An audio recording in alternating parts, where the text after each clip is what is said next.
Would the Cockney speech of that time, of the 18th century, have sounded very much like the Cockney speech today? What would have characterised it? Typical features would have been the alternation of f and th. So, for example, a pronunciation like bath would have been very characteristic of Cockney of that time, as opposed to bath, which would actually have been a much more refined pronunciation of what we now would say as bath. So a lot of the markers shift their values at that time. Another very typical one, often regarded as a kind of vice of the Cockneys, as by John Walker in 1791, was the alternation of V and W. So a word like well would be pronounced as vel, for example.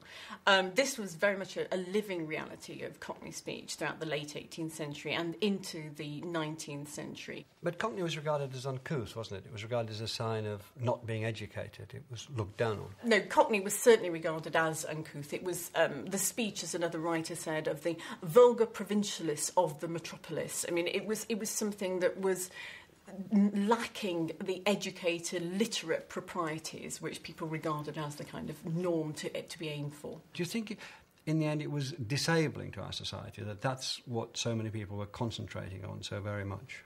There was certainly a kind of barrier generated by this, the image particularly of the accentless voice. I mean, obviously, the accentless voice is a kind of myth. Everyone has to speak with an accent.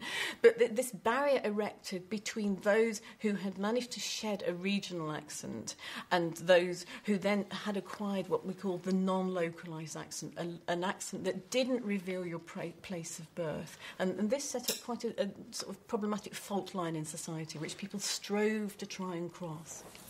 You should have put your writing boots on. In 1851, the journalist Henry Mayhew identified a new kind of London talk, a cadger's cant, done on the rhyming principle. So now you go, the old China. Yeah. All right? Tell you what, I was elephants last night. Oh, the Brahms in this again. I'm just going to go round the Jack Horner. All right? You ain't got any pie mash, have you? Pie mash? I lent you a cockle last night. I can't keep giving you cuds. Deep sea diver? No, not today, mate. Would you want that old Amos again? Virulin mix. What can I say? I'm going down to Frog and Tote. And the beach on, keep out the battle cruiser and stay up the Amos. All right. Cockney rhyming slang became the most relished characteristic of Cockney. Its wit and innuendo still give it life today. Dinky doos, cues. Mushroom would be Bobby Crush mash. Grape would be airy oak. Donkey barrow marrow. Like you say with the trousers, like Lionel Blair's flares, Claire Rayner's trainers, City Slickers knickers, Eartha Kitt's tits.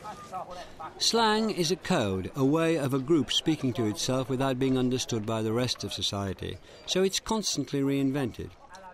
In Victorian times there were many such codes where hidden meanings could flout conventional respectability, and one of them was found in the music hall. Mary Lloyd was once criticised by the moral watchdogs for singing "She sits among the cabbages and peas." She responded by changing the words to "She sits among the cabbages and leeks."